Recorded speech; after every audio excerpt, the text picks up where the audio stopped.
Salut les rôlistes et bienvenue dans Bonus de Maîtrise, une série de vidéos tutoriels propulsées par On Joue C'est Sérieux. Je suis Grumpy Game Master et aujourd'hui on va commencer à vraiment entrer dans le dur de la Hansel Suite et commencer à voir en détail certaines fonctionnalités. Ce que je vous propose aujourd'hui, c'est de voir comment structurer une partie ou un scénario avec le logiciel Tom. Mais avant, je vous invite à vous abonner à On Joue C'est Sérieux ici sur YouTube, mais aussi sur toutes les plateformes de podcast. Laissez un commentaire, likez cette vidéo pour aider notre modeste chaîne, ça nous aide beaucoup. Je vous rappelle au passage que nous sommes Marie, Julien et moi-même sur les réseaux. Vous retrouverez toutes les informations en description de cette vidéo. Comme je vous le disais, on va voir ensemble comment structurer une partie avec Tom. Alors attention, Tom, c'est comme l'or, c'est vraiment ce que vous en faites. Ici, je vais vous montrer ma façon de travailler avec ces outils. C'est pas une vérité absolue, peut-être que d'autres rôlistes font autrement, peut-être même que c'est pas la manière prévue par les développeurs, mais ça marche pour moi, donc c'est ça que je vais vous partager. Ce que je vous propose aujourd'hui, c'est de préparer ensemble une petite partie sur Tom. L'idée, c'est de construire un one-shot, un hors-série qui viendra s'intercaler dans ma campagne en cours de Pathfinder 2. Ça permet de proposer un peu de nouveauté à mes joueurs. Alors, en deux mots, mes joueurs, qui se font appeler les Elendar, ont quitté la ville de Brèchemont depuis quelques jours, et je sais qu'ils sont un petit peu nostalgiques de l'endroit. Du coup, je vais leur proposer un scénario où ils incarnent, le temps d'une séance, des personnages secondaires qu'ils ont laissés là-bas. C'est un double intérêt pour nous dans ce tuto. On crée une partie de A à Z avec Tom, et on fait des liens avec des fiches déjà rédigées dans lore, l'autre outil de la suite Hansel. Donc ce que je vous propose, c'est de travailler directement dans mon tome Pathfinder, celui qui contient toutes mes préparations de parties pour la campagne en cours. Alors ici dans les fichiers récents, c'est celui qui s'appelle Chronique des Elendar, celui sur lequel j'ai travaillé il y a 2 jours. On clique dessus pour l'ouvrir. Alors ici, dans l'onglet de navigation qui s'appelle Chronique des Elendar, donc finalement le nom de mon grand fichier Tom, le nom, on va dire, de ma campagne actuelle, on peut voir que j'ai déjà quelques éléments. Donc on peut voir ici que j'ai un chapitre qui s'appelle Voyage ténébreux, et ici on a 2 arcs. Premier arc qui s'appelle Les routes vers Absalom, deuxième arc qui s'appelle Absalom, centre du monde. D'ailleurs, j'en profite pour vous rappeler un point important. Tom vous propose de structurer vos parties en 3 unités de chapitrage allant du plus global au plus précis. L'arc, c'est un gros morceau de votre campagne. Par exemple, moi, j'ai mon arc Les routes vers Absalom, qui contient lui-même 2 chapitres. Premier chapitre qui s'appelle Augustana et deuxième chapitre qui s'appelle Traverser la mer intérieure. Les chapitres, ce sont en quelque sorte les aventures contenues dans l'arc. Et si on clique sur le chapitre Augustana, hop, on arrive dans le chapitre et on peut voir que mon chapitre Augustana contient 4 scènes qui vont de arrivée fracassante à Augustana à chantier naval. Donc quelque part, c'est comme si on venait zoomer dans l'intrigue. Donc l'aspect le plus général avec les arcs. On zoome, on arrive dans les chapitres, et on zoome encore, et on arrive dans une scène.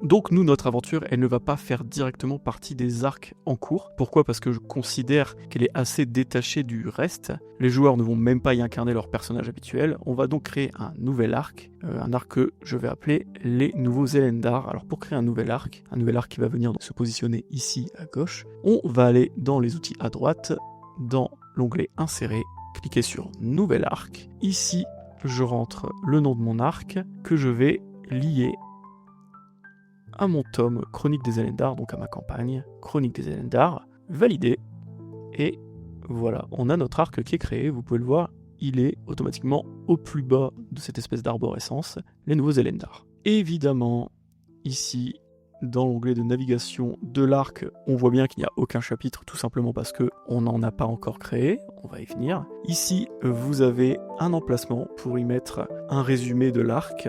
Je vais copier-coller du texte pour éviter de vous assommer avec de la rédaction. Donc j'ai déjà tout préparé en amont, plus qu'à copier-coller.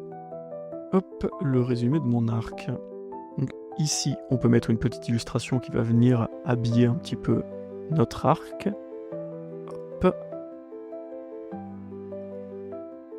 Et maintenant, on va pouvoir créer notre premier chapitre, le premier chapitre qui va composer ce nouvel arc. Donc comme tout à l'heure, dans l'onglet Insérer, Nouveau chapitre, on clique dessus. On va donner un titre à notre nouveau chapitre. Donc le chapitre, comme je vous le disais, c'est globalement l'un des scénarios qui va venir composer votre arc. Donc ici, mon aventure s'appelle La cachette des singes.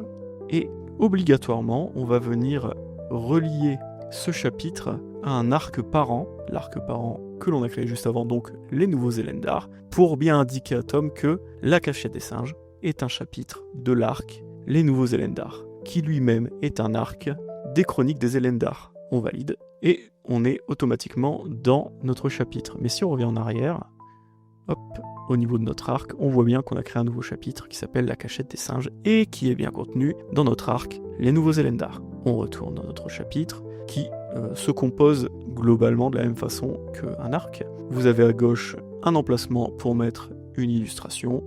On va y mettre une illustration. Hop, on valide. Ici, vous pouvez mettre un pitch, le pitch de votre aventure.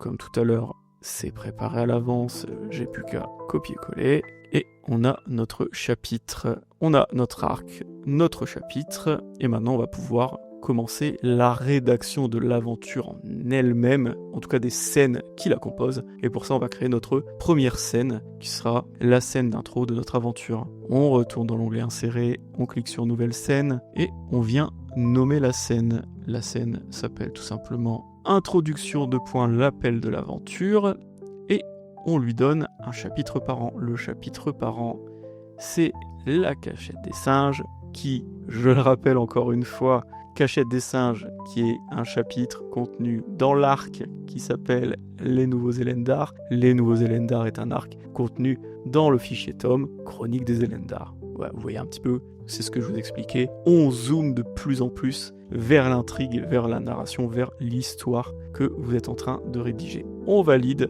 et nous voilà dans notre première scène, l'introduction, l'appel de l'aventure. Comme tout à l'heure, ici, vous pouvez y mettre une illustration.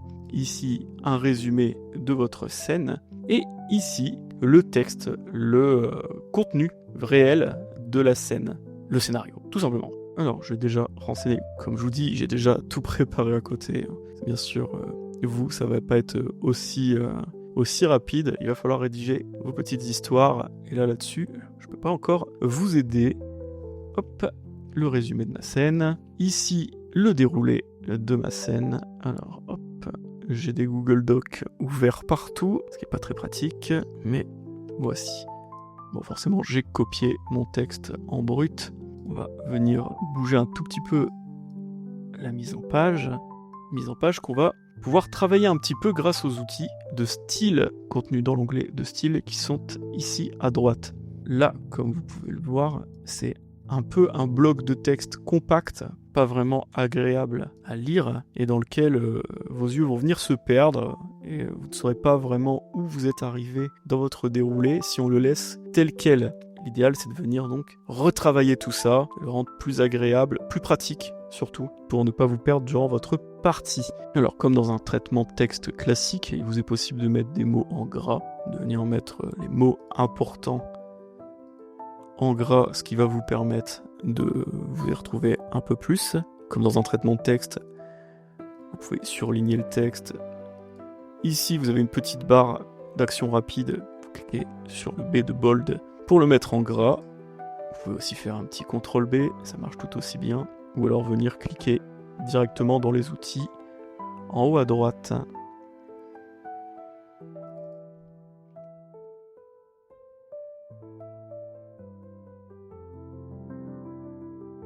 Alors, quelque chose que moi j'aime bien faire, c'est mettre des petits encadrés avec un code couleur qui vont venir m'indiquer ce que je dois faire du texte que contient l'encadré. Ici, on a par exemple un texte d'ambiance à lire aux joueurs. Moi, j'ai un encadré pour ça, un encadré qui, je sais, signifie qu'il faut venir paraphraser le texte, donc je le lire à voix haute aux joueurs. Qu'on va en créer un. Je fais un petit retour à la ligne. Je vais à droite dans les styles spécial, vous avez encadrement. Je clique sur encadrement. Automatiquement, il m'insère un encadrement. Je vais dedans, je vais venir y copier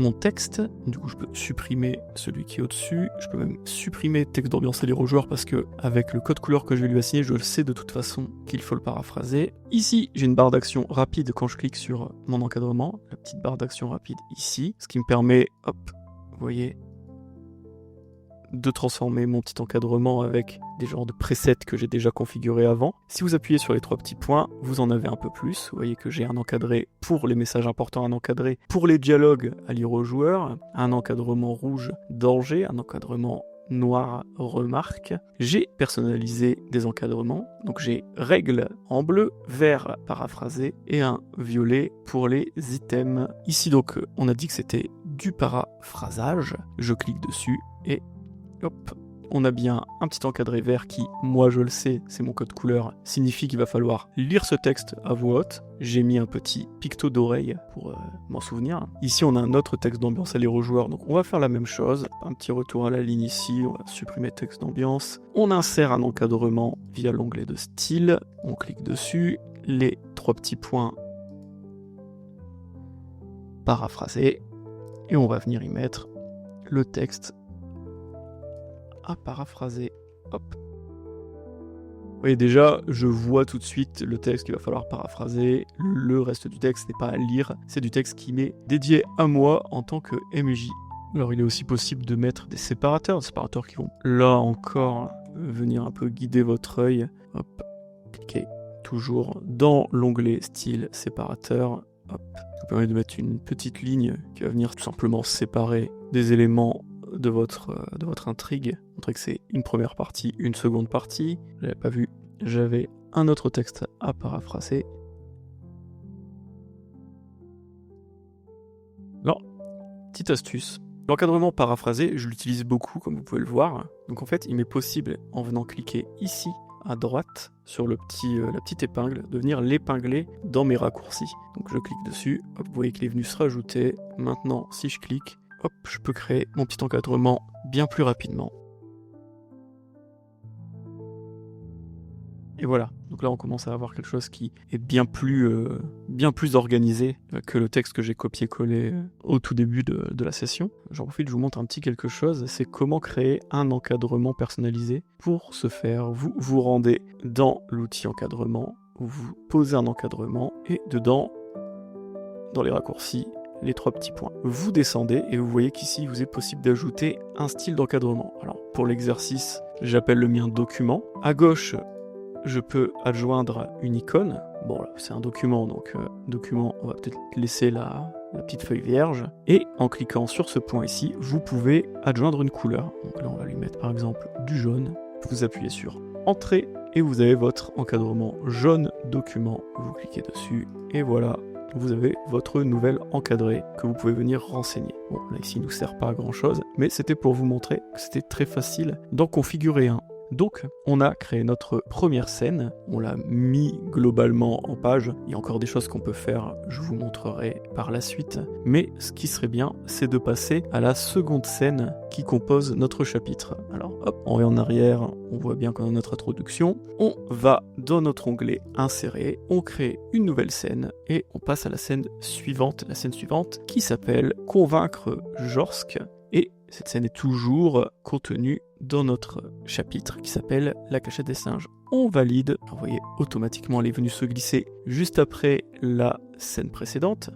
Donc ici même chose que tout à l'heure, je vais venir copier-coller un petit résumé de la scène et j'y colle le contenu de ma scène. Alors comme tout à l'heure, c'est pas très joli comme ça, on va venir le retravailler en faisant un peu de mise en page. Par exemple, ici, on a un petit texte qui indique qui vit actuellement à la citadelle des joueurs. Vous voyez, on a une liste un peu longue, un peu disgracieuse et pas très pratique. Surtout que peut-être que ça servira pas forcément dans le scénario. Donc ce qu'on va faire, c'est qu'on va glisser tout ça dans une liste déroulante. Et il faudra venir cliquer dessus pour voir le contenu. Si j'en ai pas besoin, je clique pas dessus et ça vient pas m'encombrer la vue. À droite, dans Style, on a la liste repliable, la liste déroulante, la liste repliable. Vous cliquez dessus, comme pour les encadrer, ça vient positionner votre liste. Ici, je peux mettre le texte qui apparaîtra quand on n'aura pas cliqué sur la liste. Et ici, le texte qui se déroule quand on clique dessus. Donc on prend qui vit actuellement à la citadelle, notre petite question, et on colle en dessous la fameuse liste des gens qui vivent à la citadelle. On peut déjà supprimer du coup le texte en trop, et vous voyez que déjà je peux venir cliquer dessus pour déployer ou non notre liste. Savoir que la liste repliable, elle peut aussi être mise en page. Par exemple, si je la sélectionne et que je viens cliquer sur une liste à puces dans les effets de style, hop, aussi possible, vous voyez, de mettre du gras, de mettre de l'italique, tout est modifiables à l'intérieur de votre liste déployable. Bref, on a notre petite liste, on continue à mettre en page.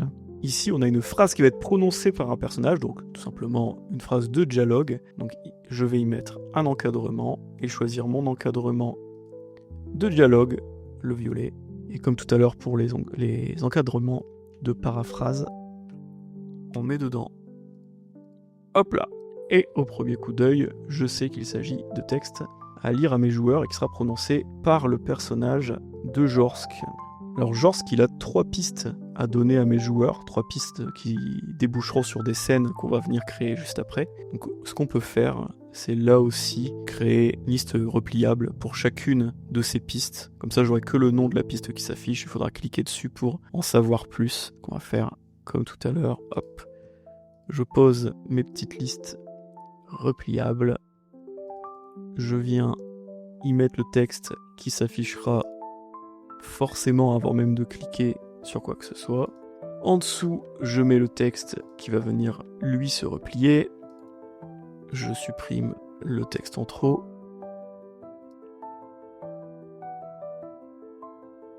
Et voilà, on a nos petites listes repliables qui fonctionnent très bien.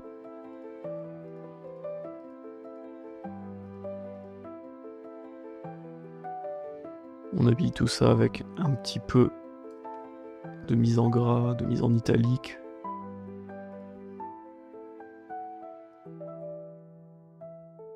Et donc cette scène est terminée, on va passer à la suivante. La scène suivante, c'est une scène qui est liée aux pistes que Jorsk va donner à mes joueurs. Donc, insérer, créer une nouvelle scène. Vous commencez à comprendre comment ça fonctionne.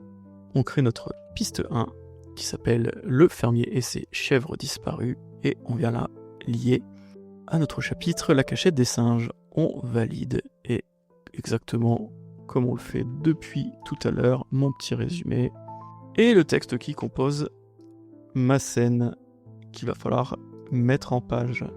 Ce que je vous propose, c'est un petit voyage dans le temps. Je vais terminer de mettre en page tout le scénario et puis on revient dessus pour que je vous explique quelques petites choses.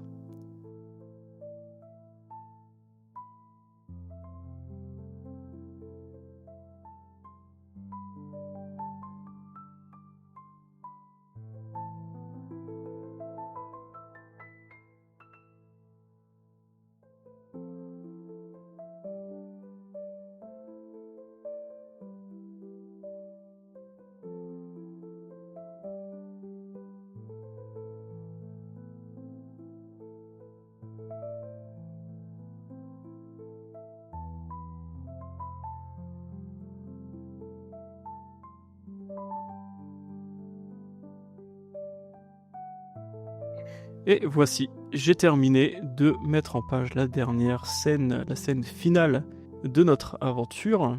Vous voyez maintenant, si on revient sur notre chapitre La cachette des singes, on peut voir qu'elle se compose de 6 scènes qui vont de notre introduction donc à la scène finale, le nid des hippogriffes.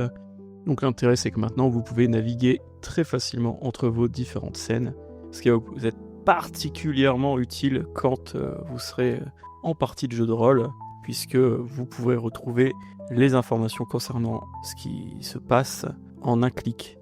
Là où c'est parfois plus difficile quand vous avez votre scénario sur un cahier, sur un bloc-notes, ou alors dans un logiciel classique de traitement de texte, où finalement les blocs de texte vont se suivre les uns après les autres, et pour retrouver une scène précise, vous allez devoir scroller, tourner des pages, jusqu'à trouver la bonne. Ici, c'est vraiment quelques clics, vous revenez sur votre scénario, vous sélectionnez une scène, vous cliquez dessus, et vous êtes dedans automatiquement. On peut rendre ça encore plus intuitif d'un point de vue navigation. C'est que, comme je vous l'expliquais tout à l'heure, donc Jorsk, c'est un personnage qui va donner des pistes à suivre à nos joueurs, des pistes qu'ils vont pouvoir suivre et qui vont en fait déboucher sur des scènes qu'on a déjà écrites. Enfin la piste 1, piste 2, piste 3 sont donc des scènes. Ce qui pourrait être intéressant, c'est que ici, dans Convaincre Jorsk, à un moment donné, on a configuré ces petites listes déroulantes qui contiennent quelques informations à donner aux joueurs concernant les pistes à suivre. ce qui pourrait être bien, c'est qu'il y ait aussi un petit bouton cliquable qui mène à la scène liée à la piste en question. C'est un peu flou, dit comme ça peut-être, mais je vous montre. À la suite, donc dans cette liste, je vais créer un lien cliquable. Alors, les liens cliquables, je l'avais expliqué dans la vidéo précédente, je le réexplique. Vous faites tout simplement un arrobase et vous mettez les premières lettres de la scène, la fiche, l'arc, le mémo que vous voulez linker. Donc ici, nous, c'est la piste 1. Donc en fait, je tape juste piste, je clique sur piste 1 et on a notre bouton cliquable. Piste 1, le fermier et ses chèvres disparus. Vous pouvez cliquer dessus et cette partie du scénario s'ouvre directement. Donc vraiment là, on peut pas plus facile comme navigation. Jorsk, il a une piste, le fermier des abords de la ville, quelques petites informations dessus. Si les joueurs décident de suivre cette piste, vous cliquez sur le lien et on passe à la scène suivante. Donc on va faire la même chose pour les autres. Le marchand agressé, c'est une scène qui s'appelle piste 2. Hop, je fais un lien vers la piste 2, le lien est cliquable, et on fait la même chose pour les égouts de Brèchemont. Arrobase, piste 3, les égouts de Brèchemont, et voici. Et on peut venir cacher tout ça dans les listes déroulables. Vraiment, j'insiste sur ça, mais les liens, pour moi, les liens entre les fiches, les mémos, les liens que vous allez pouvoir faire en interne dans Tom, mais aussi les liens que vous allez pouvoir venir faire en pont entre Tom et lore, c'est le cœur de la Ansel Suite. C'est vraiment la features, l'outil qui va venir faire le plus, le pourquoi moi maintenant j'utilise cette suite de logiciels. C'est vraiment pour ces liens, pour pouvoir en mettre un maximum dans mes fiches, pour pouvoir vraiment d'une fiche pouvoir aller un peu partout, voir tout de suite les connexions qui se font à travers tous les éléments que j'ai créés, les éléments de préparation de partie, mais aussi les éléments de préparation de mon lore, de mon univers. Donc je reviendrai dans une prochaine vidéo sur ces liens, on y reviendra plus en détail. À mon avis, ça sera aussi l'occasion de vous parler des miroirs. Mais bon, déjà, là, vous avez vu comment structurer une partie dans Tom. Je pense que rien qu'avec ça, vous allez pouvoir structurer votre première game, tout simplement. Alors, dans la prochaine vidéo, on s'éloignera un tout petit peu du logiciel Tom pour aller s'intéresser un petit peu plus au logiciel Lore, le logiciel de world building. On s'intéressera tout particulièrement au template, sur à quoi ça sert, comment on crée une template, qu'est-ce que ça implique. Tout ça sera dans notre prochaine vidéo. En attendant, je vous invite à vous abonner à On Joue C'est Sérieux ici et sur toutes les plateformes de podcast. Mettez un petit commentaire si cette vidéo vous a été un minimum utile. Mettez un like, ça nous aide beaucoup. Et puis, à très vite les rôlistes pour un nouveau bonus de maîtrise.